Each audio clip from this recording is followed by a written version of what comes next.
WrestleMania Night 1. I don't know how to put it into words.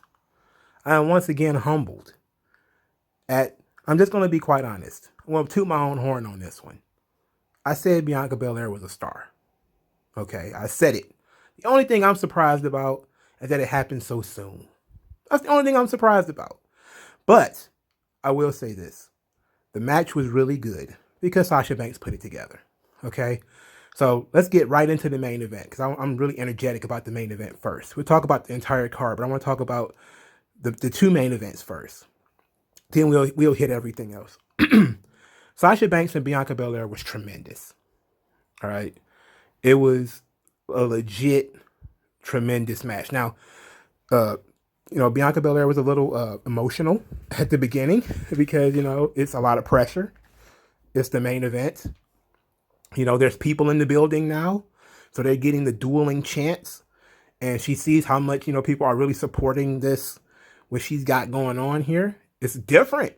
It's a lot different when you're in an empty arena and you're getting positive tweets and stuff like that.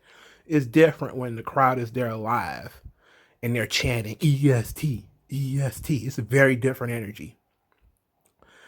And the match was very good. The match was good, man.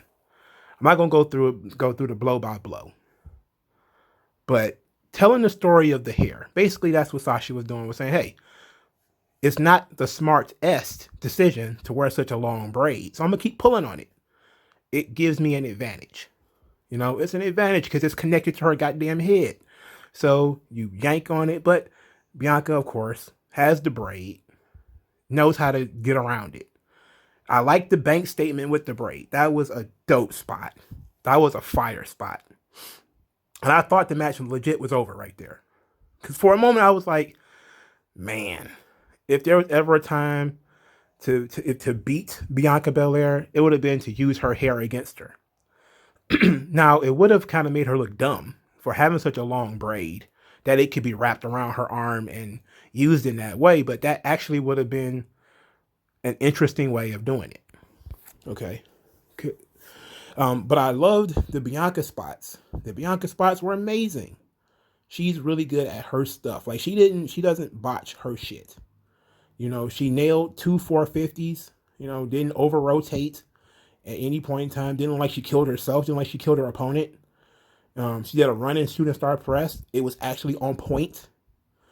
But the spot where she rolled through the tope and bench pressed Sasha, I was like, yeah, she's Neo, man. She's the one. She's the one. And she deserved it. She deserved to main event WrestleMania. I had to say it. I was on the fence. I said it. I was like, push him in the deep end. Let's see what happens.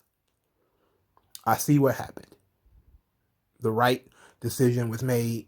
They are the main event. They deserved it. They rocked it. And the crowd was woke for them. So it wasn't like the crowd was dead. The crowd was up. They were into it. And they loved the finish because the finish was dope. One finish. One KOD, that was it. And I liked it. What more can be said? Now, for people who might be upset, maybe thinking, oh, Sasha Banks, man, she's always losing at WrestleMania. Understand this. Shawn probably lost more at WrestleMania than he won. That's one of the hallmarks of, that's why I call her Girl Shawn Michaels. You're going to be remembered for the matches, not whether you won or lost a goddamn match. Okay, this is a match that Sasha put together, and you can see that she put it together. Right? For starters, she's already said she puts together all her own matches. So Sasha Banks gets a bulk of the credit for this. All Bianca had to do was be there and be able to execute her stuff. Because Sasha was going to do what Sasha does. That's one thing about Sasha Banks, man. I'm telling you, she's been a terrible promo lately. But she's a top-notch in-ring performer. There's enough danger in what she does. There's enough technique in what she does. Her execution is pretty fine when she's not, she sometimes botches the bank statement because it's a 2-part finish with the backstabber and the crossface. So sometimes that gets botched. and she takes ugly spots sometimes with like topes or stuff from the top rope. But her stuff makes sense. Her matches make sense. Okay, and that's just something that it is in today's wrestling. It's a rare thing, especially for you have two women who go out there and have a sensible main event. It didn't involve spamming the same moves over and over again. Even though Bianca Belair used, the 450 twice. All right. And Sasha Banks tried to use the Meteora 2 or 3 times. It was all utilized in a very interesting way, So kudos to Sasha Banks for putting the match together. Kudos for Bianca Belair for, composing herself, because she was gone earlier. Earlier in the show, she was gone. It was a little too much, but she composed herself. Once they got in the groove, the emotionalism kind of went away, and they kind of went right regular work, and it was good shit. Can't dote on it enough. It was a great match. Now, Bob Lashley and McIntyre, they started the show after a 40-minute delay, which pissed me off. I was so mad. But Lashley and McIntyre, let's discuss this. This match was good, but Bob looked a little hesitant to do some things. Like he was waiting for something, like occasionally, like he might have been hurt, or he might have been limited in some way. Like I've seen hundreds of Lashley matches. This match he looked a little off. Was he maybe overwhelmed by the situation too? Maybe. Was he injured? Like, did he tear something or something like that? Maybe. Or was it just like Drew being extra aggressive? That could also be that too. But he looked a little off his square to me. Now, the match was still good. I still think the match delivered. The right decision was made, even though I said I thought Drew McIntyre would win the title. Because it seemed like the right time to do it, if he was going to do it, to give him the title back in front of the crowd. But the right decision was to keep the belt on Lashley. And Lashley winning was great. The match itself was solid. I wouldn't say it was amazing. I think both of them had better matches with Sheamus. But I think they probably had a better match at Backlash too. Probably had a better match at Backlash than this. But this match was good. It was pretty solid. There was nothing really outside of Bobby looking a little off, a little bit, that made me kind of skittish about it. But I really liked the match. Like I like the spot where MVP yells out, like he just yells, and that makes McIntyre flinch. He's like, "What's going on?" Like it wasn't a complete distraction roll up situation. It was a situation where he might have been on the ring apron or something like that. So McIntyre stops to look, and then he can, that Bob hesitated a little bit there, and then when Drew came back in, that's when he ducked the Claymore. So it's like he was kind of going a little fast with the spot, but I liked the match. It wasn't spectacular though, It was a good match between two guys who I know can do better. So maybe that's what it was for me, is I knew they could do better. It wasn't bad, but it was good. But do I feel like they missed an opportunity with not giving the belt to Drew now? No. There'll be other opportunities for Drew to win the belt. Is there going to be other opportunities for Drew to win the belt in front of fans though? Different situation. But Lashley hasn't been champion that long. He's only been champion for 4 weeks or something like that. It would have been an abortion to take the title from him right now, even though I expected that. It makes sense. But I like that the victory was clean. It didn't involve low blows or anything like that. So it maintains the monster status of Lashley, and I still believe that Drew is probably going to be the guy to take the belt off Lashley. And I think that this setback actually helps Drew in the long run. People don't understand how much losing can help you. losing now to make something better in the long run is the best decision. You know, in the long run, Drew is going to have to, hey, he managed to beat Lashley at Backlash, but it was a complete fluke. Lashley destroyed him at the Elimination Chamber. Lashley destroyed him at WrestleMania. He's going to look like the monster that Drew can't beat. So now in the future, it's going to be you barely beat Lashley the one time you did beat him, but in every other time you faced him, he kicked your ass. You know, now for a warrior, you do need that. I talk about, I want to bury you in the archetype stuff, but slaying the monster is a big warrior archetype piece, and pretty much one of the only character arcs. Well, it's not the only character arc they can have, but it's the character arc that most people recognize when you say the warrior, because they always talk about you going to slay the dragon. Super Mario. You got to go save the princess. You got to go slay Koopa to get back to Princess, right? And of course, the princess been in this situation being the WWE Championship. If he can just beat the monsters very, very easily, either the monsters are shit, and the story is going to be boring. So he has to struggle, and it makes sense for him to struggle by occasionally losing and helping to make Lashley, or solidify Lashley. Let's put it like that, because I don't believe McIntyre can actually make Lashley. So I think that's for the best. The best decision was for Lashley to maintain the title. So we walked out of WrestleMania with Bianca Belair and Bobby Lashley as the two top stars for Raw. Well, top star for Raw, Bobby Lashley. One of the top stars for SmackDown is Bianca Belair. Great decision making. Excellent decision making. It's very natural. It doesn't come across as being politically motivated, which to me is more important. This is the appropriate kind of representation. That Bianca Belair is legitimately one of the best women's wrestlers on the roster. Legitimately. She's got the size, she got the speed, she got the personality, she has the agility. There's not much she doesn't have. There's no reason she shouldn't be the champion. Bobby Lashley, similar. Now, kind of iffy on the mic skills, and I'm not thrilled about his facial expressions. But, the presentation, the size, the strength, the longevity, the experience, it's all there.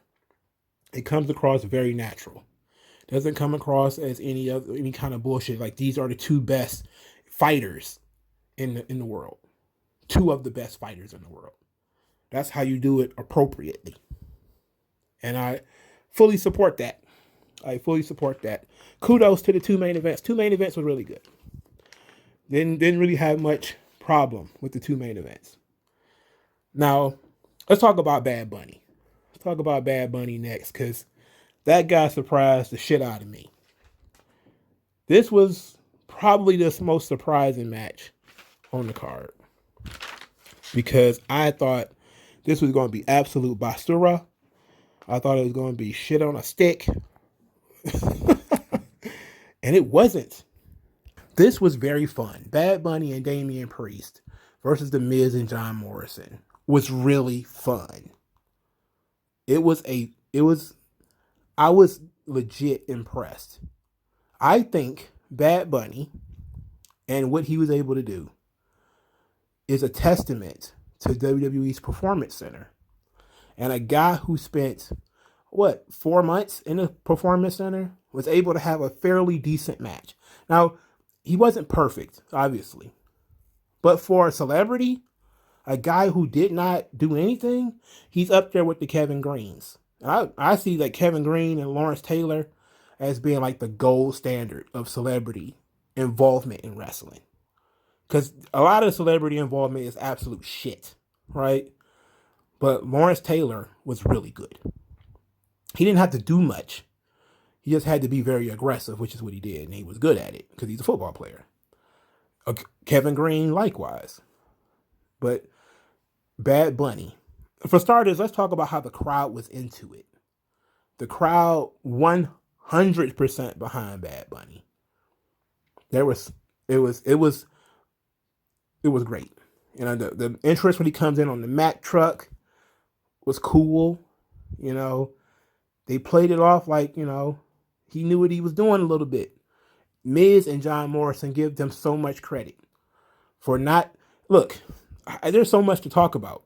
I feel like I'm jumping all over the place. Let's stay on Bad Bunny right quick. Bad Bunny is what happens when people take the business seriously, right? This is a guy who respected the business, always loved it, didn't take it as a joke, went to do his training, did it, learned a couple of things he could do really well. Ultimately, all he really had to do was sell and do 2 or 3 or 4 moves, and most people would have been happy. He did far more than I expected him to do. I mean, the head scissors. I was like, what the? Why would you even teach him to do that? you know, like, why would you even teach him to do that?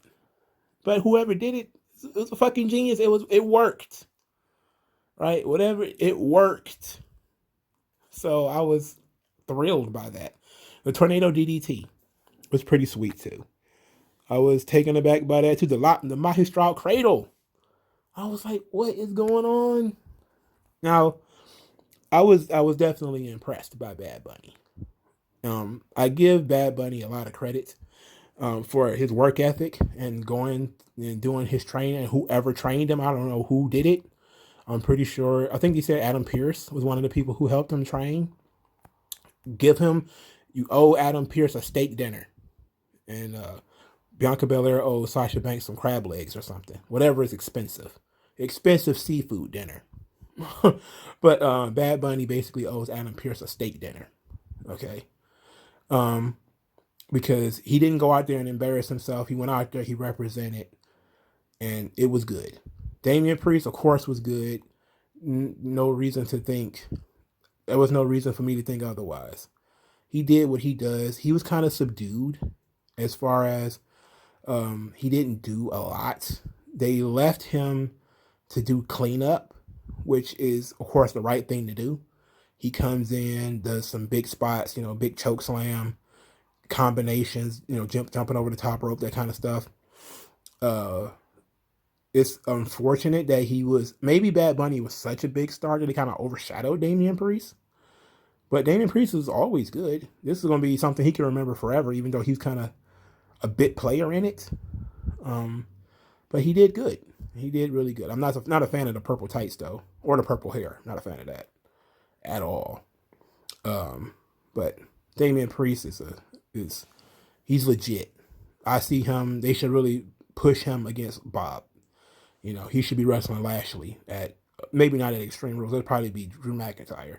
But whatever it is after that, he should be wrestling Bob then. Now, Miz and Morrison.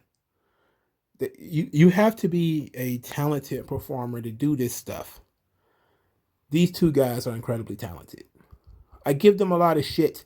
And the bunny stuff at the beginning, I was really ready to shit on this. I was really ready to shit on this hard.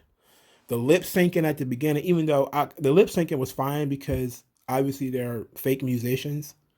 Because it reminded me of like Bass Lord Taichi from New Japan, who lip syncs his theme song. So that's kind of where I got the idea. I was going to shit on it because of all the bunnies. I was like, this is stupid. And I know that there's probably a bunch of Performance Center guys that are in these goddamn bunny suits, and in 10 years it's going to be like Denzel Desjardins or whatever, like, I was a bunny at WrestleMania 37, and now I'm in the main event of WrestleMania 42 or some shit. But now I don't believe Denzel Desjardins is ever going to be in the main event of WrestleMania, for the record. I'm not saying that he can't be, just don't see that. I just use him as an example of like randos that be in the Performance Center who end up being extras at WrestleMania, and then they end up working the show. But I was ready to shit on this from the Miz and Morrison's entrance, because I was like, this bunny stuff is stupid. It's stupid. But the match itself made up for the stupid entrance, because the Miz, his facial expressions as Bad Bunny was doing different things to him, like jabbing him, like when he got away with that arm drag, and the Miz was like, what? when when the Miz, there was one particular spot when the Miz just basically had his jaw on the ground. Like, what is going on? We can't control this. John Morrison, of course, did John Morrison stuff. He broke out a spinneroonie, which I thought was excellent. John Morrison was very underrated in this match too. He didn't oversell Bad Bunny stuff the way the Miz did. Like Miz was in there really selling everything with his body language and his facial expressions.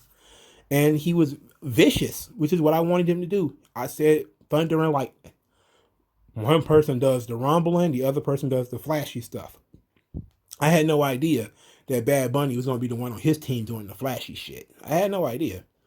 But The Miz was the perfect thunder. He would grab, like, being the nasty heel, like raking his fingers on his eyes and stuff like that, telling him he didn't belong here, taking cheap shots, you know, being dirty, playing dirty, you know, was really good.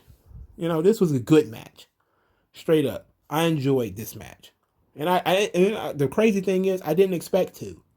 I thought it was going to be a stupid match that Damien Priest is going to get trapped in and Bad Bunny's going to botch his way through this, or he'd probably do 2 or 3 things and that was it. He did far more than I thought he would. And he was good as far as his facial expressions and his confidence. And his selling was decent. Like sometimes he would sell things before they came, which is typical of, people who don't really know what they're doing. They are anticipating. Like he's anticipating getting hit, so he flinches a little bit first. And it's like, yeah, man, let's let it happen. Let it happen, B. But I enjoyed that. I enjoyed the match as a sideshow match. I enjoyed it. I thought it was fun. Now, since I'm all over the place and I'm not doing these matches in order, what match should I do next? Okay, let's do Cesaro and Seth Rollins. For starters, Seth Rollins has a new theme. It's basically a remix of his original theme. It's not bad. It's not bad. I'm not really a fan of a lot of the new themes WWE has been doing, but this new theme was pretty good. They botched his entrance, obviously, because you could tell they had the same fire poles for Seth Rollins' entrance that they had for the Inferno match for The Fiend and Randy Orton. But likely due to the storm or whatever, it probably affected some of the effects that they were doing because all of the poles that they had didn't light up. And you could see the poles clearly during Cesaro's entrance as he's walking down the ramp. You could see all those poles on the side. And then you saw some with, because some actually did light during Seth Rollins' entrance. So, but this match was what we thought it was going to be. These two guys worked their asses off. Seth Rollins went in there and bumped his ass off. Two masters at work. Seth Rollins is a guy that I think the internet has turned against him. I think they turned against him maybe in 2018, 2019. Definitely after the match with The Fiend, they hated him. They hated his guts. Not like he didn't have anything to do with that, but they hated his guts. So, so there was a lot of people who just, they hate Seth Rollins. But Seth Rollins broke out that corkscrew joint tonight. I was like, what? Normally he would, I think like that was a nice little wink back to 2015 Seth Rollins where he was doing like the Phoenix Splash, even as a heel. So it was like he was willing to break out different things, and I loved this match. It was kind of like, is it a big, gigantic WrestleMania match? No, it is a very high level, well built up main event to SmackDown. That was stuck right in the middle of WrestleMania. They were given enough time to tell the story, to develop. They were given enough time to let their stuff breathe. And I liked how fluid they were. For instance, you had Cesaro trying to do the gut wrench, and he's trying to do the gut wrench from outside the ring in. That's usually his spot. He usually does that like suplexes and stuff. Rollins counters it into the buckle bomb. I thought that was cool. They built up to the swing. They did the swing, and it was only 9 swings. And because Rollins had been working the arm, and the crowd boo. One more time, one more time. Like, we know you can do it. One more time. Give it one more shot. And then we got the spot that I remember saying on, like, I saw another YouTuber say, like, I hope we get the spot where he tries for the stomp and gets thrown up in the air and gets hit with an uppercut. Once that YouTuber said it, I was like, I hope it does happen, because that sounds like it'll be awesome. It was less smooth than it was at WrestleMania when he did it with Randy Orton, but it was still pretty good. And that set up, part of the finish. And then he broke out the UFO, and he, I thought that was great. Like, I'm not a big move guy, but this match was perfect for people who are into moves and move sets and story. There's still storytelling elements there. This was a lot of motion. These guys were doing stuff. They were going in there working. And the UFO was a great surprise because he does it very rarely. And now that he's a babyface, he can do it. And it's a variation of the swing, like had already did the swing. Or wait, I think he might have did the swing after that. So yeah, he already did the swing, then he did the UFO, then he did the swing again. On the second swing, the second swing spot, he did 23 swings. So he broke the record. And then he went for the neutralizer and won. And I was like, this is awesome. Cesaro is in a good place. I'm thinking he's being groomed for Daniel Bryan's spot. That's my how I see it. I think Daniel Bryan's on his way out, and they need somebody to fill that yeoman spot that can be babyface and heel. That's a little bit understated. Cesaro's bigger than Daniel Bryan, so he's not gonna be able to play off the underdog thing. He might be also less charismatic, but I think that he's being groomed for that Daniel Bryan spot, where he's going to be the wrestler's wrestler that represents wrestling in the main event of a sports entertainment show. The Bret Hart of his time. And I think that's an important piece that we need in the business. Because very rarely, sometimes we get too lost in the John Cena's and the super mega stars who do 3 moves. Sometimes you do need somebody who's a little bit more dynamic, even though they might not have the most charisma. It might not be the best promo, but you know what you're going to get when you go out there and you give that guy 15 minutes. The Benoit spot. That's why I use Bret Hart, because I didn't want to use Chris Benoit. But it's the Chris Benoit spot. It's the high level gatekeeper, sometimes main event guy. And there needs to be more of those guys. And Daniel Bryan probably was a little bit above that because he main evented more often than not. But I think Cesaro was being groomed for that spot, and I think he's good for it. Will it end up with him being world champion once or twice? Maybe. He very well could deserve it by that point, because he'd been and worked for it. But we're dealing with a situation here where, Seth Rollins doesn't lose anything from losing this match. Again, you sometimes you remember for the stuff that you do, and Rollins put out a hell of a match on this show. Cesaro is amazing as always, and he needed a dance partner that could do what he does and sell his stuff really well. Rollins was the guy. It was perfect. Great shit. They deserve a ton of credit too. This match was understated because it was a match with no stakes. So you win nothing, you lose nothing. But it was a statement match. Let's put it like that. It was a match that says Cesaro is one of our guys now. Now we're actually giving him a look.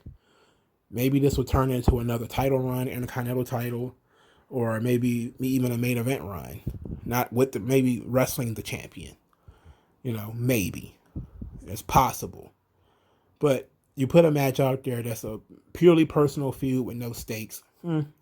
It's a little weird, and sometimes it's difficult for people to hold on to those matches. So even though they might be looking forward to it, there may be some like, okay, win, lose, or draw. What happens coming out of this? And nothing. And they could always run this back on SmackDown and get Rollins to win back or something like that.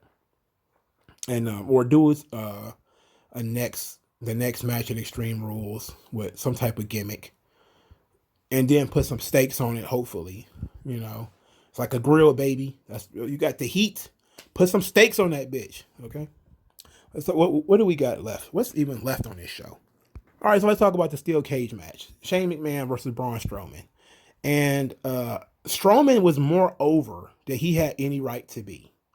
If we're being honest, I heard Braun Strowman's reaction. I heard Shane McMahon's reaction. And I was like, why are people excited for this shit? This is the worst storyline in wrestling. Legit. Outside of whatever the fuck they doing in Impact. This is the worst storyline in real wrestling that people care about. This is the worst shit. This is horse shit. And people were up for it. People were into Braun, chanting, get these hands. People, of course, are into Shane. Everybody's into Shane. Everybody likes Shane. I'm like, I expected people to boo this shit. like boo these motherfuckers, man. This storyline sucks. The match, though. What about the match? The match was serviceable. It wasn't, I don't think it was bad. I don't think it was great. I think that it was a match built around 2 or 3 spots. Everything was all about 2 or 3 spots. We knew Riker and Elias was going to get involved. We didn't get Dabba-Kato, which pissed me off because I'm just sitting back waiting for Dabba-Kato to get involved in this shit so that we can have a legitimate fight for Braun Strowman and him not beating up the same 2 goobers every week. But we got Riker and Elias. They popped up with chairs. They hit him in the legs, hit him in the back, everything. Braun Strowman was jacked. He is a huge, well-built man. He looks like a guy that if Vince would have had him in 1995, he would have been the world champion. Like, if Vince would have had him in 98 or something like that, maybe not. But in like 94, oh yeah, he'd have been the top guy. Wrestling Undertaker all around the country. But it's 2021, therefore it's choo-choo trains. It's like, man, and I'm glad they didn't do that shit. They didn't even, at least I don't think they did. I don't think they did the choo-choo trains. I did go to the bathroom during this match at one point. And because Peacock doesn't allow you to rewind, I just missed certain spots. But I did think that, it was cool. When you look at Shane, he had to have some type of advantage. So Riker and Elias interfering was fine. Him out fighting Braun was ridiculous. Braun throwing haymakers that Shane could duck and then do he has the worst punches in wrestling. No, he doesn't. Rob Van Dam does. Actually, no, he doesn't. I think maybe Kenny Omega does. Anyway, you have this him throwing these haymakers and then Shane throwing these shitty jabs. And I'm just like, why would Braun even sell that? He shouldn't even sell this shit. Like, that would be a better way of, presenting Braun, is that he wouldn't even sold these punches. I know, like, Undertaker sold for Shane, so of course Braun has to as well. I know. But I'm just saying, if we were booking this thing like it made sense, right? Like another match that we're going to talk about probably next. What we had here was Shane had an unfair advantage, and then he would, take advantage of it. I did enjoy the coast to coast. I thought that was sweet. It never ceases to amaze me that he does that, because there have been very few guys I've seen get away with that coast to coast thing and actually make contact. Like, some guys can do the coast to coast and they'll fall just short. I think Shane actually fell short once or twice. But Shane is a good enough athlete and performer to make what he does work. And that's always what it's going to be as far as why Shane gets a good reaction. Because everybody knows what they're going to get with Shane. He's going to do something silly. He's going to do something crazy. And that's exactly what he did in this match. He got thrown off the top of the cage. And I just said to myself, that was the whole reason we had this match. Okay? We had this whole ordeal just so Shane could get thrown off a cage. That was the sole reason we had this match. So Shane could take a giant bump. Now I did like the cage ripping spot. That was dope. I didn't like how they got there because it was Shane like outside the ring taunting the crowd like, yeah, I won, instead of just winning. Like I didn't like that. But if it would have been a thing where, maybe Shane was sluggish and getting out, and then Strowman just ripped the cage open and then pulled him back in, that would have been fire. But I did like the idea of Strowman just being this monster that he's going to tear the cage apart to get to Shane. I love that. That was great. There was some things in this match that I didn't like a toolbox being on top of the goddamn cage. Like, what the fuck is a toolbox doing up there? I just that took me. I was just so surprised at that. I'm like, there's a whole toolbox on top of the cage. Why is there a toolbox on top of the cage? Who put it up there? Okay, who put it up there? Whatever. I like the sheet metal thing though. Like, when Shane climbed the cage and took the piece of sheet metal off, I thought that was pretty sweet. Because, everybody knows that shit is up there now. They put those platforms up there so people can stand. Now, kind of incentivizing people to go up to the top of the cage and stand up. But this match was okay. It was better than it had any right to be, because Shane is a crazy athlete, and at 50 years old, over 50, he's still willing to take huge bumps off the top of a cage. I just wish that the story was better, and therefore I probably would have been in a better frame of mind when I watched this. I still don't hate Braun Strowman. I hate this storyline. People who hate Braun Strowman is usually, I don't know. But I like monster trucks. So Braun Strowman is right in my wheelhouse when he is allowed to do when he needs to do, which is tearing shit apart and beating people up. So when he's allowed to beat people up and not be choo-choo train guy, he's cool. I'm right along with everybody who chant this, get these hands. But when it's choo-choo trains and other dumb shit, I want him off my TV. He's Big Show to me at that point. Keep him cool, and I don't have no problem with him. It's when he becomes absolute choo-choo, chugga around the goddamn ring. I'm like, nah, I'm straight.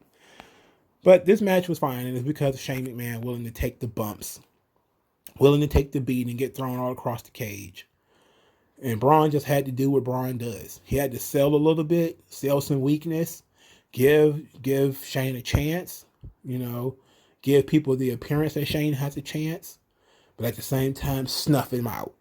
That's the important thing. You're the monster. You snuff him out. Give him some hope. But ultimately, it's up to you to snuff him out. All right, so let's talk about the Tag Team Championship match. Omos and AJ Styles versus the New Day. And what I believe is, I was surprised again at how over Omos was, that people were so into Omos. And I was also surprised that the New Day were working heel. Now you may say to yourself, what? Why would you say the New Day was working heel?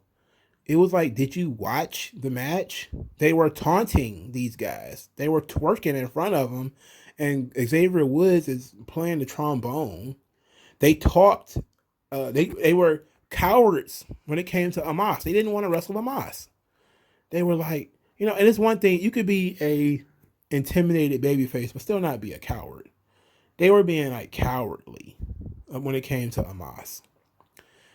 And they really had it kind of started being kind of heelish after they won the titles, and people were kind of mad about it. Like when they beat the Hurt Business, people were kind of pissy about it, and Kofi was started making fun of people on Twitter and stuff like that. So they just kind of basically been running with it, where they just kind of been like stars, They're not baby faces. They're not heels. They're just stars. But I was surprised that how over Omos was with this crowd and how much they wanted him in this match. They wanted to see what he could do. To the point where AJ fucking Styles is in the ring. And they're like, we want Omos. We want Omos. And I'm like, I'm dumbfounded by this. You got AJ and Kofi in the ring. They can be this. That could be a match at this show, you know. And they're like, we want a Moss. We want a Moss. I mean, everybody wants to see what a Moss can do. But I mean, that's AJ fucking Styles, man. What's going on here? you know. But when Amos did ultimately come in, which they were working over AJ, which is another thing that told me they were working heel, because Xavier Woods the whole match is like, you are not a tag team wrestler. You know, you don't belong in the tag team division. You shouldn't be tag teaming. Like, and I was like, what? Why are they dicks? They being total dicks to AJ. They turned AJ babyface.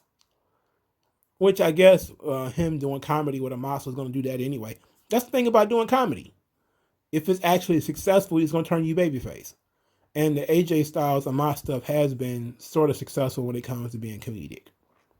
It's been showing a lot of Amos showing personality and stuff like that, or trying to. He's a giant, you know, it's a little bit harder. But when he was tagged in, the crowd was into it. And he didn't have to do that much.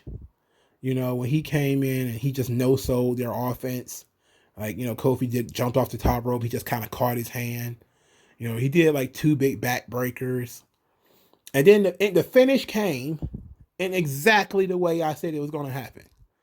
That I thought it was going to be Xavier Woods, so I shouldn't say exactly. It ended up being Kofi Kingston, former WWE champion, which made it even more impressive.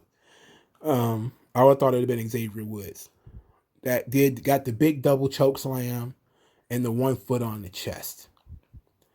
When you're a guy as big as Amos, telling you to get down just to get back up is ridiculous. You don't go down unless that other guy's not getting up, you know, because it's the ups and downs that really tire you out when you're a big guy. That constant getting up and getting back down, that sucks. But you have this, you had Amos basically destroy New Day, you know, and it was the right decision. You know, Amos and AJ Styles are the tag team champions. Nobody gives a shit about the tag team division. So it'd probably go right back to New Day in 2 months anyway. But I like this. You know, I didn't love it. I think Amos, I like it because it did what it was supposed to do, and that made Amos look like an absolute beast. He looked like a monster.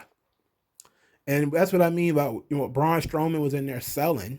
Amos wasn't selling for these guys. You know, they didn't take him off. They didn't take him off his feet. They didn't do anything. Like, they jumped off the top rope and stuff on him. Nothing worked. Nothing worked. And I was like, yeah, that's appropriate booking of this situation. You let him do nothing. You let him just take it, and nothing happens. And it was great that you had Amos like, oh yeah, it's a wrap. I've been waiting for this. So it was effective in what it was and what it was put on the show to do. I don't think it was particularly great, but it was effective in doing what it was put on the show to do, which is to get Amos over. So it did that. As a match, was it great? No. Was it good? It was passable. It was nothing special. It did what it was supposed to do. All right, so let's talk about the last match that was on the show. The last match, number 1 in our hearts, but the last match worth talking about because it was absolute trash. The women's Turmoil match. Look, let's just be honest, man. The match could have been fine if they would have just not had it. It would have been fine if they just would have not had it. I don't like gauntlets. Okay, I don't care for gauntlets. To me, gauntlets are silly, right? It's a silly match type. But what really kind of threw me off of this match is that Billie Kay is terrible. Billie Kay is so not good. Carmella is okay, all right? But Billie Kay is a lot not good. Lana is also not good. So you started the match with Lana on one side, Billie Kay on the other. Not good. Okay? Not good. I like that Carmella and Billie Kay cheated to win the first round. I know there's probably a lot of people who saw Naomi lose and then got on Twitter and were very angry because she has a huge fan base. But as long as she's paired up with Lana, it's not going to work out. They're not doing nothing with Lana. And the Riot Squad came in third, and they defeated Billie Kay and Carmella. Even though Carmella tried to cheat again, they tried the same exact cheating method and got busted this time. But the Riot Squad got a win, which I thought was pretty cool, which brought out Mandy Rose and Dana Brooke. And then one of the two of them, I don't remember which, almost broke her neck, slipping in the rain, which of course begs the question why WWE didn't dry everything off. You know, they even had the announcer standing up for 40 fucking minutes, probably longer than that, because the chairs and shit were wet. So you're dealing with a weird situation here. So Mandy Rose and Dana Brooke have potential. They probably need to turn heel. That's the thing, man. Like, they are a decent team. They just look too much alike. So it's very difficult for, like, especially with my bad eyesight, sometimes I can't tell them apart. That's why I never know which young buck I'm talking about. Because I never really know. I have to see the one with the beard, and I know, like, okay, he's the other one. But they kicked out of the finish. They broke up the finish. There was a Mandy Rose superplex and a Swanton Bomb by Dana Brooke. That's their finish, I believe. And they didn't even win with it. And then Liv pinned one of the other one with a small package. This brought out Natalya and Tamina. And we got an interesting set of exchanges here where you had essentially, after the heart attack, Natalya and Tamina decided they were just going to do a Superfly splash to end the match. And I was right again. I continue to be right. I was really right on this one, because Tamina and Natalya won. And they're really pushing Tamina and Natalya as a tough team of second generation performers. They are taking no guff from nobody. You know, maybe last place on your top 50 women superstars, maybe number 20 or whatever, but number one in everybody's heart. Number one in everybody's heart, for Christ's sake. Get it through your thick skull. All right, so let's talk about the programming notes. Just some extra things that happened throughout the show. They did a decent job, I think, of filling the time when they had the delay. They just went and did all the promos. They even had people who weren't even going to be on the show cutting promos. Now, probably all of that stuff is going to get cut out of the network. And probably you're probably going to have, right after the cold open, it's going to skip that 40-minute delay and probably go straight into Lashley versus McIntyre. I would imagine that's how they're going to edit the show when it's up for replay. It's probably not going to have that long 40-minute bunch of people talking and, you know, promos and all that type of stuff. Probably all that shit going to get taken out. I was worried that they were going to shorten a match or take a match off the card because of that 40-minute delay. Because I was thinking, okay, something was going to happen where they're probably going to beat somebody faster than they need to in order to make up for that tape delay. But because, you know, they were like, okay, well, we're going to get all our shit in. So we're going to midnight if we got to, you know, and that's what they did pretty much. They pretty much went to midnight. But I think they did a good job of bouncing back. The crowd were troopers. They hung in there. You know, they kind of went out during the tag team championship match. In the women's match, they kind of was like, okay, whatever. But they gave genuine reactions, good reactions. You got a good set of ideas of who was over. You know, that Braun Strowman is over for some odd reason. That Bianca Belair is over. Drew is over. People were chanting for Drew. People were chanting for Lashley. You know, we did good.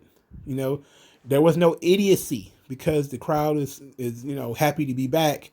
There was no dumbassery from the crowd. That's always the worst part, is people going to business for themselves.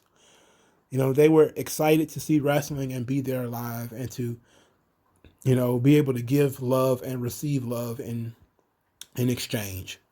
And that's what WrestleMania is about. This was a solid fucking WrestleMania. Solid show. If I was to grade it, it'd probably be a B+. B+. I didn't like the Turmoil match I've never liked gauntlets. And the tag team championship match, that wasn't really feeling that. Wasn't really feeling the cage match either, except for the spots. But, your mileage may vary on that stuff. But most of the high profile matches delivered, And even the undercard match, Cesaro and Rollins delivered. There's nothing really to complain about.